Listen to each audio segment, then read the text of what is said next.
これは、私が実際に体験したことをもとに作成したものです。まだ、私が若い頃のこと。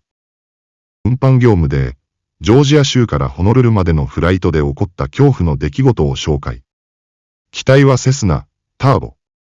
207。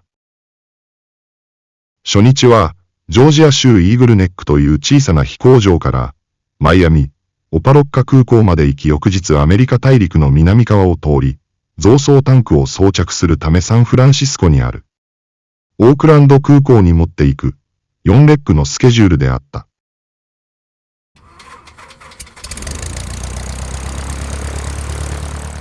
アメリカ大陸横断、南回りは経験がなかったので、このエリアに精通したパイロットとマイアミで合流する予定。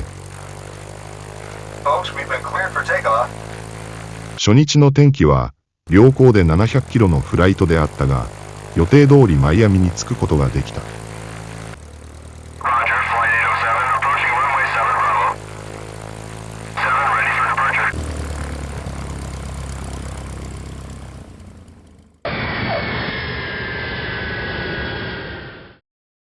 一晩休息をしっかりとり、空港でフェリーパイロットに会った。彼の名は AK。ラスベガスに住んでいる、航空機のブローカーでもあった。はーい、俺は AK だよろしく。オークランドまでは4000キロを超える距離である。途中ロッキー山脈も越えるので酸素も用意しておいた。フライトサービスステーションに立ち寄りフライトに向けてのウェザーブリーフィングを行った。しかし、寒冷前線がフロリダの西側方からやってくるらしい。時間的に夕方頃目的地の付近が悪くなる予報だ。せいぜい、行けてもパナマシティ。前線の前には、スコールラインもある。だんだん私は、気が重くなってきた。横に居合わせた女性リアジェットパイロットも同じ目的地まで行くらしい。できればフライトキャンセルを望んでいるようだ。チャーターパイロットなので目的地に向かい。できるだけ任務を遂行したい気持ちはわかるが。今日は難しい、ジャッジメントになる。私も、AK と気象についてブリーフィングをしていたが、この男よほど、神経がずぶといのか、あっけらかんとしており、フライトに関して不安がなさそうな様子だった。私は、天気が悪くなる前に、代替空港を選びそちらにダイバートするプランで行くことを伝えた。OK わかったよ。そうと決まれば、さっさと行くぜ。私たちは、早々にフライトプランをファイルし航空機に向かった。しかし、AK のリクエストで、昼食を取った後に飛びたいとのこと。結局、マイアミオパロッカ空港を離陸したのは、13時30分ローカルタイムだった。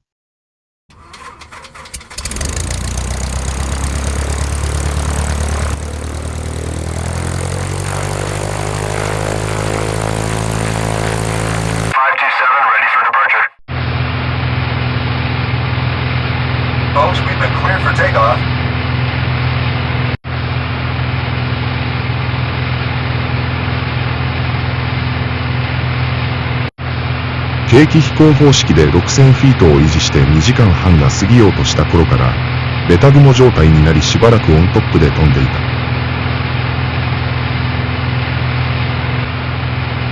この頃から、気流が乱れ、タービュランスが始まった。積乱雲が出てきたが、稲光もあるので、この辺りで囲まれる前に近くの空港に降りる必要がある。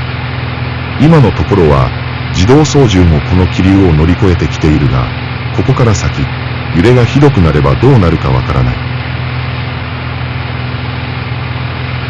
AK にコントロールセンターに近くの代替空港に変更し早く着陸するようリクエストをお願いしたが、彼はもう少し先へ進みたいと言い、引き続きフライトを続けている。と、その時。これはまずいぞ。積乱雲の中に入ってしまった。高度が維持できない。すごい勢いで飛行機が上昇を始めている。6000フィートから7000、8000、9000と高度計がぐるぐる回っている。飛行機がこの葉のようにふらふら、ミシミシと音を立てながら吸い込まれている。自動操縦も勝手に解除になった。AK は必死に機体を立て直そうとしているが、すでに空間失調症に陥っているではないか。一体どこまで吸い上げられるんだ。高度はすでに1万フィートに達しようとしている。うわ、落雷したぞ。ヘッドセットも頭から吹っ飛んで、水平儀もぐるぐる回って、今は飛行機の姿勢すらわからなくなっている。二人とも必死に体勢を立て直そうとするが、もはやどうすることもできない。すぐにコントロールセンターに落雷したことを伝え近くの空港に降りるリクエストをした。しかし、計器着陸ができる近くの空港まで80キロあり、現在他の2機がその空港に向かっているが、天気が非常に悪く降りられるかどうかは不明。追って連絡するとのこと。燃料も少なくなってきたのでその空港に向かうためのヘディングをもらったが、とても維持することが困難なことを伝え、高度も維持できないことも説明した。コントロールセンターから NDB アプローチになることが伝えられたがこの状況では不可能に思えた。アプローチコントロールから先にその空港に計器飛行侵入をしていた2機が悪天候のためミストアプローチし降りられなかったとの連絡が入った。他の空港も同じ状況で打つ手がなくなってしまった。さらに NDB にホーミングしているのにコースから4マイルもずれていることを言われ、先ほどの落雷で計器類に支障が出たことを知った。燃料も残り少なくなっている状況なので、エマージェンシーを宣言した。アプローチコントローラーに、計器飛行高度以下に下がり雲の穴を見つけ、そこにダイブし、有視界のみの空港に向かいそこに着陸。その間に燃料がなくなれば道路に不時着することを伝えた。管制官はできるところまでレーダーで捕捉してくれるとのことだった。予備燃料は、計器飛行規定の45分積んでいたが、さまよいながらすでに予定飛行時間から30分過ぎていた。15分以内に何らかの決断と実行しなければ命はない。もう、周りも暗くなってきた。と、下の雲にぽっかり穴が開いているではないか。今だ。その穴を通して地上が見えたので急降下を始めた。この辺りは航空地図によれば平坦な場所なので山にぶつかることはない。ただ高い鉄塔があれば別だが、この当時は GPS を装備した小型機はなかった。たまたま携帯サイズの GPS が新発売していたのをこのトリップのため購入していたのだ。雲の穴をうまく通り抜けると、地上は、やはり平坦だった。早速 GPS を操作し近くの空港を探した。ボナフエイという空港が南に172度の方角、14キロのとこにあった。早速そちらに向け運転の600フィートを維持しとんだ。あと10キロ、あと8キロ、あと5キロ、まだ空港は見えない。あと3キロ、間もなく空港上空だ。急に視程が悪くなった。前方に何やら黒い太い滝みたいなものが見えるぞ。その周りに稲妻が走っている。なんだこれは。悪夢でも見ているのか。お、滑走路が下に見えたぞ。すぐに左旋回して周回路に入って着陸前チェック。もう燃料はない。お、どうしたんだ。機体が右に流されていく。ファイナルアプローチで30度以上右機種を向けても滑走路からずれている。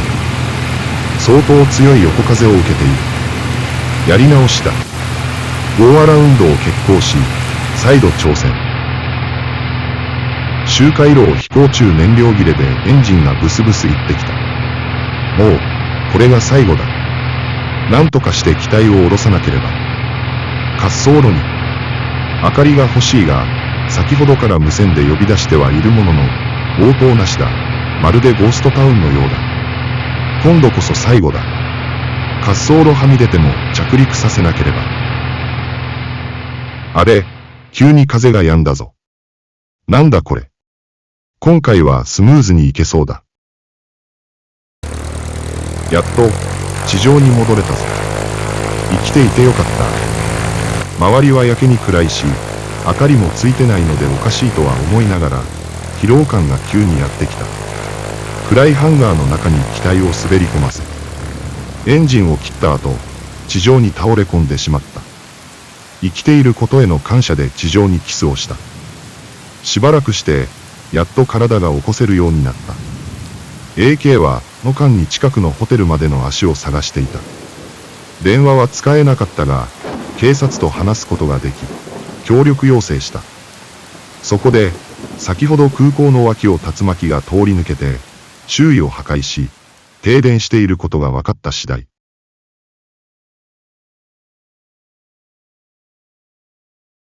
ピックアップトラックで迎えに来てくれた牢屋の看守邸は親切な人だった。15分ぐらい離れているモテルで宿を取った。竜巻の被害は大変らしい。モーテルに着いたと同時にベッドに倒れ込んで食事もせずに寝てしまった。AK も同様だった。翌日目を覚ますと、昨日のことが嘘のように晴れ渡っていた。朝食をとるため、レストランへ行くと昨日、この街を襲った竜巻のニュースがテレビから流れていた。隣にペンキ屋のおじさんがいて、昨日のフライトの話をしていたら、足がないなら、送って行ってあげるよ。その前に、竜巻の被害を見に行こうと言われ、ピックアップトラックに乗せてもらい空港まで送ってくれた。親切な人だった。